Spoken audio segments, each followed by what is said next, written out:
Assalamualaikum, this is Passionate Dentist. So today I am going to discuss about the amalgam restorations.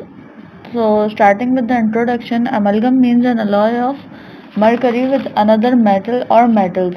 This type of alloying is called amalgamation.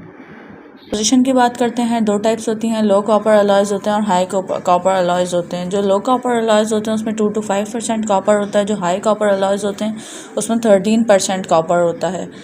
Amalgam के 3 phases होते हैं, gamma phase होता है, gamma 1 phase होता है और gamma 2 phase होता है।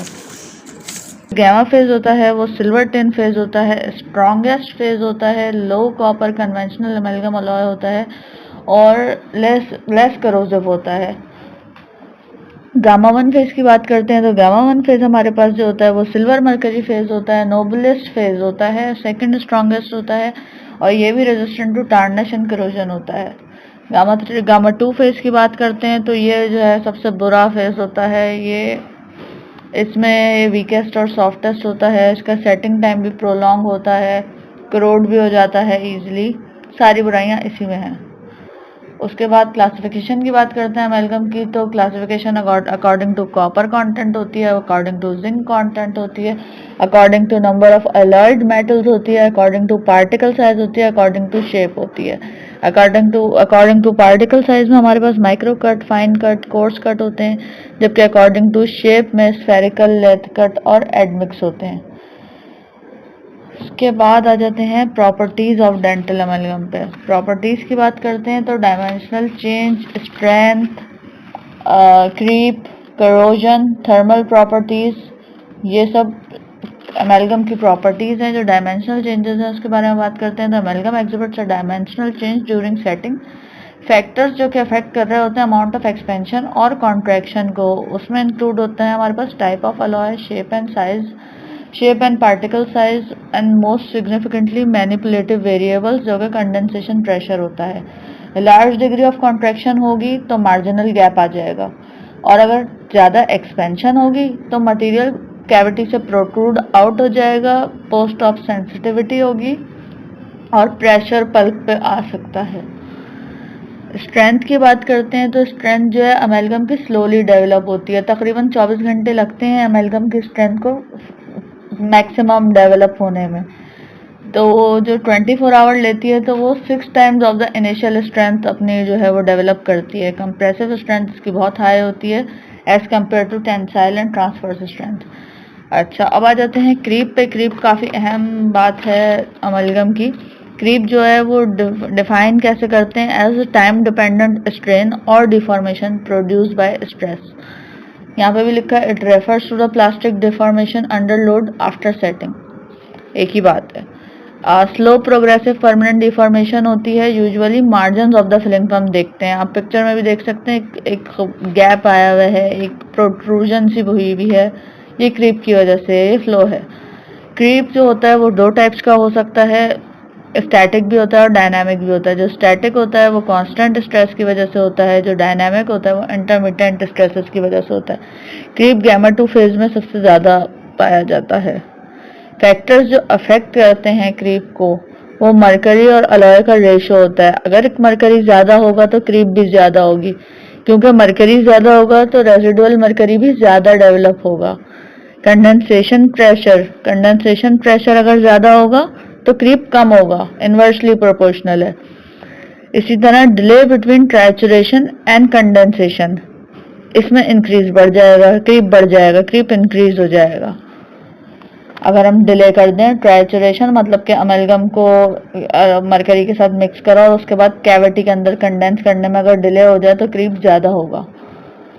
फिर आ जाते हैं करोजन पे। करोजन जो होता है वो इफेक्ट करता है स्ट्रक्चर और मैकेनिकल प्रॉपर्टीज को अमेलगम की। Creep causes amalgam to flow such that unsupported amalgam protrudes from margins and further weakened by corrosion. Corrosion जो है वो एक्सेलरेट हो जाती है जब amalgam फिलिंग गोल्ड रेस्टोरेशन से कांटेक्ट में आती है। It is also said that corrosion products are thought to gather at the tooth restoration interface and prevents micro leakage. ऐसा ख्याल है कि ये एक एडवांटेज भी है amalgam का कि करोजन होती है जिसकी वजह से जो करोजिव प्रोडक्ट्स होते हैं इसके वो तो रेस्टोरेशन इंटरफेस पे जमा हो जाते हैं और माइक्रो लीकेज को प्रिवेंट कर लेते हैं। फिर moving towards the thermal properties, amalgam की जो है वो हाई वैल्यू है थर्मल डिफ्यूजिविटी की, therefore it is recommended to use cavity liners in large restorations to prevent pulp from thermal stimuli.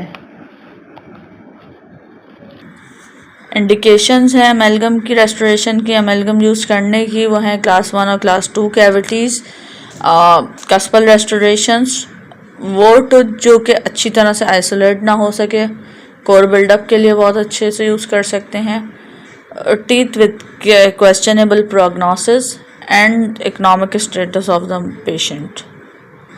Contraindications में भी है एस्थेटिक्स एंड स्मॉल कैविटीज़। अगर trituration is the process of mixing of amalgam with mercury. The objective of trituration is to remove oxide coating and wet each particle of alloy with mercury. Trituration के भी हमारे पास manual type भी है और electric type भी है। Electronic ट्राइचुरेटर भी available हैं और मैनुअल भी अवेलेबल है। मैनुअल में हमारे पास मोर्टार एंड पेस्टल होते हैं। Moving forward towards condensation, condensation जो प्रोसेस होता है वो compressing and directing the amalgam into the prepared cavity with condensers. मतलब हम ट्राइचुरेट करा मटेरियल को उठा के जो हम कैविटी के अंदर रखेंगे और उसको कंडेंस करेंगे, वो प्रोसीजर कंडेंसेशन का कहलाता है। Condensation force should be 2 to 5 kilograms और 5 to 10 pounds। अगर कंडेंसेशन फोर्सेस सही नहीं होंगी तो फिर क्रीप की वैल्यू ज़्यादा हो जाएगी, इसलिए हमें condensation force 2 to 5 kg he apply करनी है। जब हम अच्छी तरह मटेरियल को कंडेंस कर देंगे तो हम आ जाएंगे ऑक्लूजल एनाटमी पे उसकी टूथ की, तो प्री कार्व वर्निशिंग और कार्विंग करेंगे। Immediately after condensing shaping of occlusal anatomy begin with a large burnisher. This is called as pre-carve burnishing. The burnisher should be used with heavy strokes in the mesiodistal and faciolingual direction. Carving हम करेंगे वो discoid क्लीवर्ड Carver से करेंगे और इस phase में हम occlusal anatomy को फाइनल कर लेंगे। इसके बाद लास्ट है हमारे पास polishing. Polishing is carried out in order to achieve a lustrous surface, लेकिन पॉलिशिंग हम देन एंड देयर नहीं करेंगे, आफ्टर 24 आवर्स सक्सीडिंग अपॉइंटमेंट में करेंगे। 24 आवर्स के बाद क्यों करेंगे? ताकि अमेलगम अपनी एक सर्टेन स्ट्रेंथ को अचीव कर चुका हो, अपने मैकेनिकल स्ट्रेंथ को, उसके बाद पॉलिशिंग करेंगे। इसी तरह लिखा हुआ भी है, the fillings should not be polish until the material has achieve a certain level of mechanical strength, therefore polishing should be accomplished at a succeeding appointment. So that's it in this video. Please like this video if you enjoyed it and subscribe this channel for much more in dentistry. Stay tuned. Take care. Allah Hafiz.